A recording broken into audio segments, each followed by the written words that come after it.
"Get off my property before I call the cops." That's what she screamed at me on land I had just bought legally with a fresh deed in my hand and $500,000 in title insurance behind it. She had a crowbar. Her husband stood behind her smirking. And the deputy who showed up, he was their golf buddy. That's how my fight over a 120-year-old farmhouse turned into a war I never asked for. My name's Ethan McMichael, and all I wanted was peace. After 15 years of building bridges and highways as a civil engineer, I retired early. I'd made my money, burned myself out, and just wanted a place with history, something I could restore with my own hands. That's how I found the Thornton Farmstead, a weathered 2-story farmhouse with a sagging porch and oak trees older than the town itself. It sat 4 acres outside the nearest HOA, far enough to avoid their endless rules about fence colors and mailbox shapes. Or so I thought. The day the survey crew came out, the air smelled like sawdust and spring rain. They'd staked 3 corners when a white Lexus came tearing up my gravel drive, kicking up a storm of dust. Out stepped a woman in yoga pants and designer shades, her blonde hair tied too tight, face twisted into that kind of anger that's been waiting for an audience. "You can't do that here," she shouted before I could even say hello.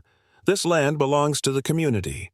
My family's cared for it for 30 years. Behind her came her husband, Craig, thick shoulders, hands buried in his jacket pockets, the handle of a crowbar just visible. I asked for her name. "Brenda Hernandez," she said like it was supposed to mean something. I asked if she had paperwork. She just scoffed. "We don't need paperwork when we have history." She pulled out her phone and started recording, narrating like some wannabe reporter.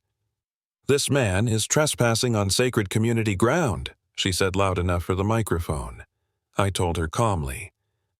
"Ma'am, I bought this property in a county auction. It's all legal. You can check the deed yourself." That's when the sheriff's car rolled up, lights flashing. For a second, I felt relieved. Finally, someone reasonable. Then I saw the badge Hackett. He strolled right past me, shook Craig's hand like they were old friends, and turned to me with his arms crossed. "Got a report of unauthorized surveying," he said, like I was the problem. I told him I owned the land, had proof, could show it right there. He waved it off. "These things are complicated. Maybe stop work till it's sorted out." I felt my stomach drop. He wasn't there to help me. He was there to shut me down. Brenda smirked over his shoulder like she'd already won.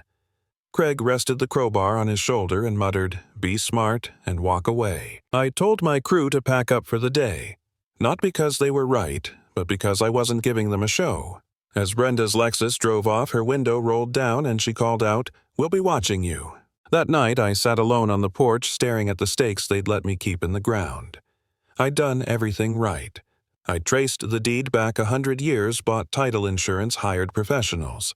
Yet somehow, I was the outsider, the intruder on my own property. A few days later, a letter arrived on fancy letterhead Heritage Preservation Coalition. It was from Brenda demanding I cease and desist all work. She claimed her family had earned ownership through adverse possession. I sent it straight to my lawyer, Rebecca Hayes, who laughed so hard she nearly dropped her coffee. "She's bluffing," Rebecca said. "They've never paid taxes on your land. They have no claim. But people like her, they play dirty. Document everything." So I did. Every conversation, every text, every inch of the boundary. But Brenda had a louder weapon: social media. Within a week, her story exploded online. Local heritage site under attack by greedy developer. Photos of me mid-sentence with captions twisted to make me look like I was screaming. Comments called me a thief, a liar, an outsider. I stopped going into town because I could feel the stares. I'll be honest, there was a night I almost gave up. I sat there with the letter in one hand and the deed in the other, wondering if this place was worth it. Maybe I should sell, walk away, let her have her fantasy. Then I remembered the first time I'd seen that farmhouse, how the late afternoon light had hit the peeling white paint, how I'd promised myself I'd bring it back to life. No, this was my fight. Rebecca and I built a case. County tax records showed Brenda never paid a cent on this land. The old plat map from 1978 confirmed my 4.2 acres exactly. But when the surveyor came back, she found something strange. 3 original iron markers had been moved just a few meters enough to fake a new boundary. The dirt was freshly disturbed. Someone had dug them up. A few days later, I found the word thief spray-painted across my barn door in red letters 2 feet tall. I called the sheriff's office again, asked for anyone but Hackett. They sent Deputy Torres, who documented everything but said there wasn't much they could do without proof. So I installed Proof 6 hidden security cameras around the property, all feeding into cloud storage. 10 nights later at 2:17 a.m., one of those cameras caught a motion alert. I opened the feed and froze. Brenda's Lexus. Craig stepping out with that same crowbar. Brenda holding a flashlight whispering, "These stakes are wrong. We'll prove it."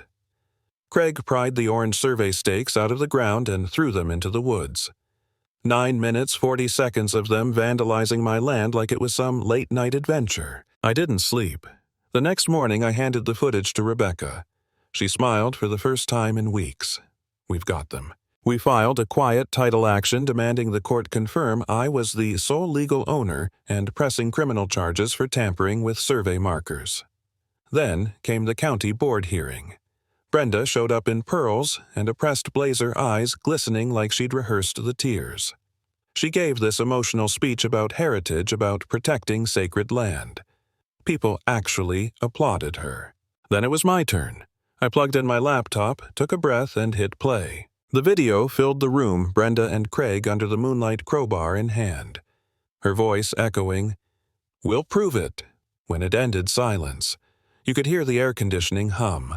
A board member asked Mrs. Hernandez, "Did you move these markers?" She tried to spin it. They were misplaced. I was just correcting them. Another member cut her off. "You're not a licensed surveyor. That's a crime." The room turned on her. People whispered. One woman stood up and said, "You lied to all of us."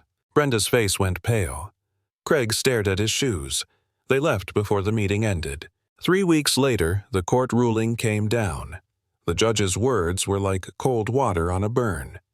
Ethan McMichael is the sole legal owner of the Thornton farmstead. The defendants, Brenda and Craig Hernandez, have no rights, easements, or claims. He issued a restraining order, 100 yards of distance, no contact, no statements. But justice didn't stop there. The district attorney filed charges. Brenda pleaded guilty to vandalism and interference with survey monuments. She got probation, 200 hours of community service, and a $5,000 fine. She had to print a public apology in the local paper. Craig paid restitution for the damage, $8,200, every penny of the mess they caused. Deputy Hackett. He got reassigned after an internal investigation. Turns out, friend of the family isn't a valid reason to ignore evidence. When the news broke, Brenda's Heritage Preservation Coalition vanished overnight.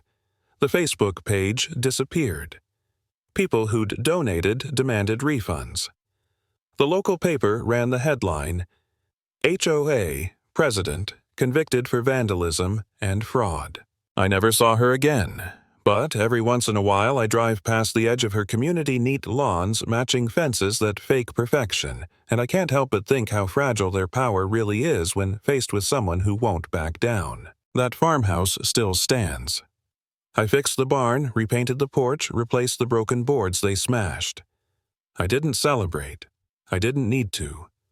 Winning wasn't about pride, it was about principle. The day I got the final court order, I framed it and hung it in my office. Not as a trophy, but as a reminder that sometimes you have to fight to keep what's already yours. If there's one thing I learned through all this, it's simple. Paperwork beats entitlement every single time.